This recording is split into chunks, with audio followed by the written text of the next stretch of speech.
Hello students, I welcome you all to today's session. I hope all of you are doing good. Today's topic is the Union Government of India. Learning topics: the President, the Prime Minister and the Council of Ministers, powers of the President, the Attorney General of India, the Vice President, Civil Service. Indian Constitution has laid down a parliamentary form of government. In the country, you have already studied about the parliamentary form of government in the last chapter. To reiterate, parliamentary government means a government set up wherein the supreme power lies with the body of people's representatives known as the parliament. The union legislature at the center and the state legislatures are the bodies that make laws. The union executive consists of the president, vice president, the prime minister and the council of ministers who governs the union and attorney general. तो अभी हमने पीछे के chapters में देखा है कि आपके रिप्रेजेंटेटिव्स जो होते हैं, जो आपके हेड होते हैं, आपको गवर्न करते हैं, आपके लॉज किस तरीके से मेक करते हैं, वो सारी चीजें अभी तक हमने पढ़ी है। और इस चैप्टर में हम देखेंगे किस तरीके से जो यूनियन है उसमें आपका प्रेसिडेंट, वाइस प्रेसिडेंट आते हैं, काउंसिल ऑफ मिनिस्टर्स आते हैं, अटॉर्नी जनरल आते हैं, जो सब मिलकर एक कंट्री के लिए सारे के सारे लॉज और पॉलिसीज का फॉर्मुलेशन करते हैं। The president who is the elected head of the state heads the executive body of the Indian Union. This person issues orders to enforce laws made by the parliament. The vice president, the prime minister, the council of ministers, the officials and experts of the civil services assist and advise the president in his work. जो president होता है एक country का head होता है, उनकी accordance में ही जो prime ministers होते हैं, council of ministers होते हैं, chief ministers होते हैं, सिविल सर्वेंट्स होते हैं, वो मिलकर प्रेसिडेंट की हेल्प करते हैं उनकी सारे वर्किंग में। Qualifications: to become the president, a person should possess the following qualifications: should be a citizen of India and above 35 years of age, should not hold any office of profit under the government, should not be pronounced a bankrupt, should not be pronounced an offender under the laws of the land। तो एक qualification होती है president की भी। 35 आपकी कम से कम उम्र होनी चाहिए, इंडियन सिटीजन आप होने चाहिए, बैंकरप्ट नहीं होने चाहिए, ऑफेंडर नहीं होने चाहिए, प्लस आपका कोई भी office of profit under the government नहीं होना चाहिए। Appointment: the President of India is elected indirectly by an electoral college. The electoral college consists of the elected members of both the houses of parliament (MPs) and the elected members of the legislative assemblies of states (MLAs). They elect the president by casting their votes. तो appointment किया जाता है president का, MPs जो होते हैं और MLAs जो होते हैं वो कलेक्टिवली काम करते हैं, ये इलेक्टोरल का फॉर्मेशन करते हैं और यही फिर डिसाइड करते हैं कि उनका प्रेसिडेंट कौन बनेगा। President: elected members of Lok Sabha and Rajya Sabha, elected members of state legislative assemblies। तो यहाँ पे आपकी लोक सभा राज्य सभा के MPs होते हैं, members of parliament होते हैं, प्लस आपके MLAs होते हैं, members of legislative assembly। Powers of the president: the president possesses administrative, military, diplomatic, legislative, financial, judicial and emergency powers। तो ये सारी powers एक president के पास होती हैं। Administrative powers: the president has the power to select the prime minister, but the election is restricted to the leader of the party in majority in the house of the people or a person who is in a position to win the confidence of the majority in that advice of the prime minister. Ministers have to inform the president about all important decisions they make. All top level officials of the union government are appointed by the president and can be removed by him or her. He or she appoints the judges of the Supreme Court and High Courts. He or she also controls the administration of the union territories directly. सबसे पहले होता है administrative function. किसी भी political party का जो majority होता है, जो जीत जाता है, प्रेसिडेंट के पास पूरा राइट होता है कि वो उसको प्राइम मिनिस्टर बना दे। प्लस जितने भी मिनिस्टर्स होते हैं, पार्लियामेंट के काउंसिल ऑफ मिनिस्टर्स होते हैं, उनको हमेशा प्रेसिडेंट को लूप में रखना होता है कि वो क्या क्या पॉलिसीज बना रहे हैं। जितने भी टॉप ऑफिशियल्स होते हैं हमारी कंट्री के, including all the civil servants, supreme court of India के जज, हाई कोर्ट के जज, उनका अपॉइंटमेंट भी प्रेसिडेंट करते हैं और प्रेसिडेंट के पास पूरा राइट होता है उनको हटाने का। Military powers: he or she is the supreme commander of the armed forces in the country. He or she can declare war of conclude peace. जो मिलिट्री पावर्स होती हैं, जहां भी आर्म फोर्सेस होते हैं, उनके ये हेड होते हैं, कमांडर होते हैं और इनके पास पूरा राइट होता है कि ये किसी भी कंट्री में, अपनी कंट्री में ये बता सकें कि पीस की सिचुएशन है या फिर वॉर की। Diplomatic powers. The President of India represents India in international forums and sends and receives ambassadors. All the international treaties and agreements are concluded in his or her name. जितने भी ambassadors India से बाहर जाते हैं India को represent करने के लिए अलग अलग कंट्रीज में, वो प्रेसिडेंट ही डिसाइड करते हैं कि कौन जाएगा. जितनी भी इंटरनेशनल ट्रीटीज में साइन किया जाता है, इंडिया पार्टिसिपेट करती है, वो इन्हीं के नाम पे करी जाती हैं. Legislative powers. He or she can summon or discontinue the houses of parliament. He or she has the power to dissolve the Lok Sabha. He or she can address either house or both houses of parliament together. He or she addresses a joint sitting of both houses of parliament at the beginning of the first session after each general election to the Lok Sabha and at the beginning of the first session of each year. The president can also issue ordinances which have the force of law when the parliament is not in session. उनके पास legislative powers भी होती हैं. किसी भी session या joint session को वो call upon कर सकते हैं, एडजर्न कर सकते हैं, किसी को भी वो अपॉइंट कर सकते हैं, किसी को भी वो निकाल सकते हैं. ये सारी की सारी पावर्स भी प्रेसिडेंट के पास होती हैं. Financial powers. Our president has been given vast financial powers also. He or she causes the annual budget and the supplementary budget to be laid before the parliament. No money bill can be introduced in the parliament without his or her prior assent. He or she can sanction money from the contingency fund. जो आपके president होते हैं उनके पास financial authority भी होती है. जितने भी मनी बिल्स होते हैं उसमें प्रेसिडेंट का असेंट होना to some extent it is very very important. जो कंटिजेंसी फंड होते हैं, इमरजेंसी फंड्स होते हैं, उसमें भी अगर आपको कुछ अमाउंट सैंक्शन करना है या विड्रॉ करना है तो आपको प्रेसिडेंट के सैंक्शन की रिक्वायरमेंट होती है. Quick facts. A contingency fund is a fund for emergencies or unexpected outflows, mainly during economic crisis. जब इकोनॉमिक क्राइसिस किसी कंट्री में आ जाते हैं तो इन्हीं कंटिजेंसी फंड से कुछ अमाउंट विड्रॉ करा जाता है. Judicial powers. The president has been given a number of powers in the judicial sphere also. He or she is not answerable before any court of law for the discharge of his duties. He or she has the powers to grant pardons, to remit or suspend a sentence of punishment on any appeal for mercy. He can commute even death sentence to imprisonment for life or otherwise.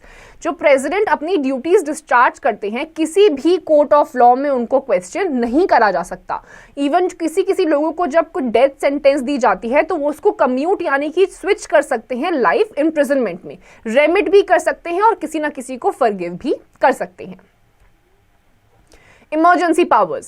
The president has certain extraordinary powers to deal with emergency situations. He or she can impose emergency in case of external aggression or armed rebellion. If the government machinery of a state breaks down, if there is a threat to the financial stability of the country, under these circumstances, the president can take over the rule of the state. This is called president's rule. During the Indochina War in 1962, a national emergency was declared as the security of India was threatened by external aggression. काफी सारे emergency provisions भी हमारे constitution में mentioned हैं. इन सारे constitutions में जो emergency provisions mentioned हैं, प्रेसिडेंट इनको किसी भी टाइम पे अगर उनको लगता है कोई इमरजेंसी आ गई है, इंटरनल एग्रेशन हो गया, एक्सटर्नल वॉर हो चुका है, तो वो इमरजेंसी को वहीं पर अप्लाई कर सकते हैं. The president is only a constitutional head and exercises his or her power on the advice of the prime minister and the council of ministers. But his or her position is one of authority and prestige. President के पास जितनी भी exercises होती हैं, सबसे पहली बात तो वो head होते हैं, अपनी सारी duties को वो discharge करते हैं, nominal head होते हैं, लेकिन उसके बावजूद भी कई सारी ऐसी powers होती हैं जो वो अपने आप individual basis पर ले सकते हैं. The vice president. The Constitution also provides for a Vice President for the Republic of India. He is also the chairman of the Rajya Sabha. जो Constitution mention करता है कि President Vice President को elect कर सकते हैं, जो कि naturally आपके राज्य सभा के स्पीकर बन जाते हैं. Qualifications. A candidate to the office of the Vice President of India must possess the same qualifications as are essential for the office of the President. Moreover, he should be qualified to be elected to the Rajya Sabha or the Council of States. तो उनकी qualifications है कि President को सबसे पहले तो लगना चाहिए कि वो Vice President के लिए वो applicable है, सारी qualifications उनको fulfill करनी पड़ेगी, और जितने भी राज्य सभा के members हैं उसमें से एक member उनको होना पड़ेगा. Term. The term of office of the Vice President is 5 years. It It may end earlier either by resignation in writing addressed to the president or by impeachment. The vice president may be removed by a resolution of the Rajya Sabha passed by a majority of its members and agreed to by the Lok Sabha by a majority. तो अगर आपको vice president को हटाना है उसकी position से तो सबसे पहले राज्यसभा को एक बिल पास करना पड़ेगा मेजॉरिटी से, और उसके बाद उसी बिल को लोकसभा में भी मेजॉरिटी से ही अप्रूव करना पड़ेगा। उसके बाद आपके जो वाइस प्रेसिडेंट है उनको हटाया जा सकता है। The Prime Minister and the Council of Ministers. The Indian Constitution gives the real executive powers to the Prime Minister and his Council of Ministers. The Prime Minister is the head of the central government. The Council of Ministers is the official name for the body that includes all the ministers. There are 3 categories of ministers. उसके बाद आपके prime minister आते हैं और उनके council of ministers आते हैं। Real executive powers जो होती हैं, जहाँ एक्शंस लेने होते हैं, लॉज बनाने होते हैं, एक्चुअल जो पावर्स कॉन्स्टिट्यूशन में गिवन है वो मिनिस्टर्स, काउंसिल ऑफ मिनिस्टर्स और प्राइम मिनिस्टर के पास ही होती है। A, cabinet ministers are the core of the executive and in charge of very important ministries such as defense, foreign affairs, etc. सबसे पहले आपके कैबिनेट मिनिस्टर्स आते हैं। इनके पास सबसे ज्यादा इंपॉर्टेंट मिनिस्ट्रीज होती हैं, जैसे कि आपका फाइनेंस मिनिस्ट्री हो गई, डिफेंस मिनिस्ट्री हो गई, ये कैबिनेट मिनिस्टर्स लीड करते हैं। B, ministers of state have independent charges of some ministries और are placed under a cabinet ministers. फिर कुछ मिनिस्टर ऑफ स्टेट आते हैं जो कैबिनेट मिनिस्टर्स होते हैं, उनके अंडर में कुछ मिनिस्ट्रीज इनको दे दी जाती है। C, the deputy ministers assist the cabinet ministers and ministers of state. उसके बाद आपके deputy ministers आते हैं जो cabinet ministers और ministers of state को assist करते हैं। Quick facts. Twice. 1. After the death of Prime Minister Pandit Jawaharlal Nehru. 2. After the death of Prime Minister Lal Bahadur Shastri, Gulzari Lal Nanda became the acting Prime Minister. पूरे अभी तक के term में independent India में 2 बार ऐसा हुआ है। पहली बार जब आपके पंडित जवाहरलाल नेहरू जी की डेथ हुई थी और दूसरी बार जब लाल बहादुर शास्त्री जी की डेथ हुई थी, तो गुलजारी लाल ने एक्टिंग प्राइम मिनिस्टर की तरह लीड करा था। Working of council of ministers. The prime minister is the head of the council of ministers. जो काउंसिल ऑफ मिनिस्टर्स होते हैं उनके हेड हमेशा प्राइम मिनिस्टर होते हैं। The whole body works together under the person as a team. They hold collective responsibility. This means that all of them together are answerable to the parliament for any decision taken by the prime minister. If a vote of no confidence is passed against the prime minister, they all have to resign. Cabinet ministers hold charge of different portfolios or departments of the central government like finance, defense, etc.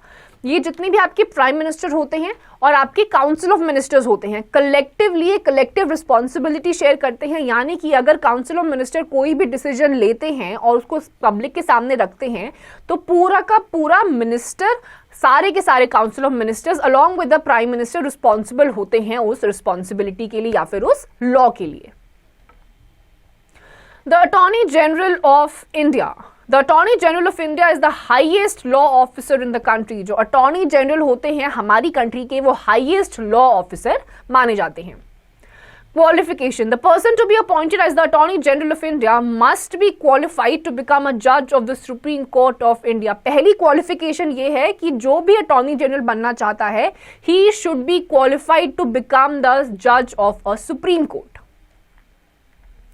Term and appointment. The Attorney General is appointed by the President and holds the office at the pleasure of the President. इनको appoint भी president करते हैं और ये तब तक रहते हैं अपॉइंटेड जब तक प्रेसिडेंट ऑफ इंडिया चाहते हैं। Functions and duties. Article 76 Clause 2 and Clause 3 defines the functions and duties of the Attorney General of India.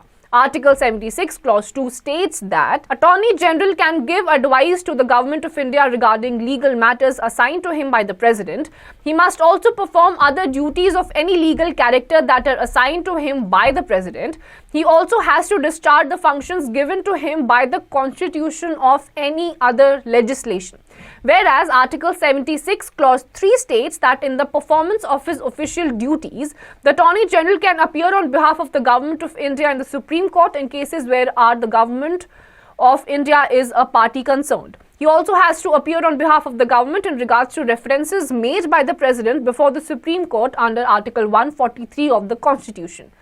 He has to appear on behalf of the government in any case in the High Court where the government of India is a party in concern. तो आपके जो attorney general of India है उनकी functions and duties article 76 clause 2 and clause 3 में mentioned है। जो पहला clause है आर्टिकल 70 क्लॉज 2 उसमें ये गिवन है कि प्रेसिडेंट जहां भी चाहे अटॉर्नी ऑफ जनरल को बता सकते हैं कि उनकी ड्यूटीज क्या है। उसके अलावा जो नेशनल इंटरनेशनल इंपॉर्टेंस के बेसिस पे जो लीगल एंटिटीज हैं उनके साथ भी अटॉर्नी जनरल जो है उस पर डिस्कशन कर सकते हैं। कहीं पे भी अगर पार्टीज दो केस कोई होते हैं तो एक केस में अगर गवर्नमेंट ऑफ इंडिया आपकी केस में पार्टी है तो वहां पर भी अटॉर्नी जनरल इंडिया को रिप्रेजेंट कर सकते हैं। तो ये आपको सारी की सारी फंक्शंस और ड्यूटीज अटॉर्नी जनरल की आर्टिकल 76 क्लॉज 2 एंड क्लॉज 3 में गिवन है। Civil services. The cabinet makes important decisions and frames policies. The minister in charge of a particular department executes these policies through the civil servants. Ministers merely formulate policies and frame guidelines. Civil servants carry out the actual work.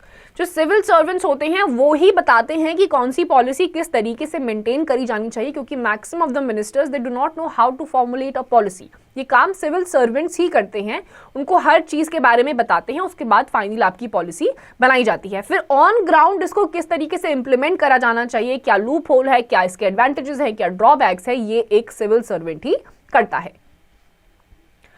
Quick facts. The Indian Administrative Service was formerly known as Imperial Civil Service. It was founded in 1858. On 26 January 1950, it was renamed as Indian Administrative Service. तो India की जो service है civil servants की उसको Indian administrative service के नाम से जाना जाता है। पहले इसको इंपीरियल सर्विस कहा जाता था। 1858 में इसको फाउंड किया गया था। 26 नवंबर या 26 जनवरी 1950 को फाइनली इसको वापस नाम रख दिया गया Indian administrative services. Civil servants are government servants who are not connected with any political party. They are supposed to implement policies of the government in an impartial manner.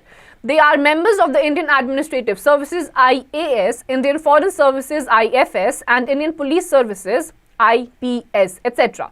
Selection for these services is usually made by the Union Public Service Commission UPSC through competitive examination and interviews.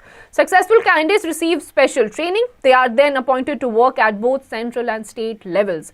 ये जो आपके civil servants होते हैं इनको UPSC union public service commission appoint करता है। Special competitive exams होते हैं, इंटरव्यूज होते हैं, उसके बाद इनको अलग अलग कैडर्स दिए जाते हैं।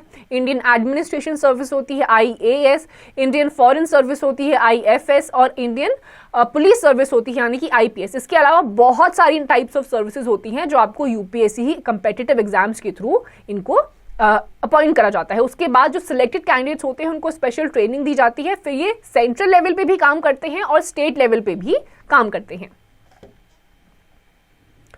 Working of civil servants. The cabinet secretary holds the highest post among the civil servants. Secretaries who are in charge of administration of various ministries are under this person. They are further assisted by additional secretaries, joint secretaries, deputy secretaries and under secretaries. Civil servant का top rank जो होता है वो होता है cabinet secretary का, उसके नीचे ही बाकी सारे लोग काम करते हैं। Previously, during the British rule, the work of the civil servants included mainly maintenance of law and order and collection of revenue. However, now they also look after development projects or all kinds, which include education, health, general welfare, construction of roads, improvement of means of transport and communication, etc. British rule के time पे main जो function हुआ करता था civil servants का वो हुआ करता था सिर्फ लॉ एंड ऑर्डर को मेंटेन करना, लेकिन आज के टाइम में उसके बाद उसको चेंज कर दिया गया। लॉ मेकिंग में तो सिविल सर्वेंट्स हैं, इसके अलावा हेल्थ केयर में, एजुकेशन में, कंस्ट्रक्शन ऑफ रोड्स में भी उनका इक्वल पार्टिसिपेशन है। Civil servants are largely responsible for efficient administration of our country. They are the ones who interact with the people and are responsible for taking care of their day-to-day problems. Thus, they form the backbone of the government and its success depends on them to a large extent. तो ये जो है आपके ground level पे भी काम करते हैं, लोगों के साथ भी काम करते हैं, इनको एक्चुअल में पता होता है कि ग्राउंड लेवल पे क्या प्रॉब्लम्स लोग फेस कर रहे हैं, और ये गवर्नमेंट के साथ भी काम करते हैं। और इसके साथ क्योंकि ये दोनों के ही साथ में काम करते हैं, इनको दोनों ही चीजों के बारे में इक्वल जानकारी होती है, तो ये अच्छे से पॉलिसीज का फॉर्मुलेशन कर पाते हैं। Accountability. India being a democratic country, the people's representatives called Ministers are accountable for each of their actions and decisions. This is one reason why every issue concerning people is discussed, scrutinized and debated in the parliament. If a no confidence motion is passed against even one member of the council, the entire council has to resign and a re-election is announced. This is essential for the democratic functioning of the government. तो जितनी भी accountability होती है ये इन्हीं ministers के साथ होती है. कोई भी लॉ अगर ये फॉर्म कर रहे हैं और किसी एक मेंबर के अगेंस्ट भी हाउस में नो कॉन्फिडेंस मोशन पास हो जाता है तो पूरा का पूरा council of minister along with the prime minister वहीं पे रद्द हो जाता है और री इलेक्शन दोबारा करना पड़ता है. डेमोक्रेटिक कंट्री की प्रॉपर फंक्शनिंग के लिए ये प्रोविजंस होने बहुत जरूरी होते हैं. During the last 7 decades of democratic rule in the country, many people have been questioning the quality and relevance of the type of representative democracy in India. But the fact that we are in a position to ask questions is itself a clear proof that democracy has been successful and is thriving in our country.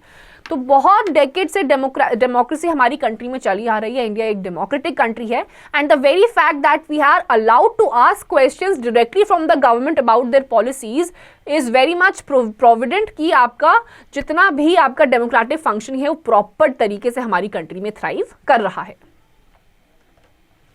Recap. The President, the Prime Minister and the Council of Ministers form the executive of the central government. The President of India has administrative, military, diplomatic, legislative, financial, judicial and emergency powers. The Prime Minister heads the Council of Ministers. The Council of Ministers hold collective responsibility. The Cabinet Secretary holds the highest post among civil servants. तो इस chapter में हमने देखा president, prime minister along with his council of ministers, attorney generally collectively आपका executive बनाते हैं central government का. इसके अलावा जो सिविल सर्वेंट्स होते हैं वो भी काम करते हैं इनके साथ. और सिविल सर्वेंट्स में जो टॉप हायरार्की पे सबसे टॉप नॉच पोस्ट होती है वो होती है कैबिनेट सेक्रेटरी की और इसी के अंडर बाकी सारे लोग काम करते हैं. Students, with this we come to the end of this chapter. इसकी जितनी भी एक्सरसाइजेज हैं आपको खुद से करनी है.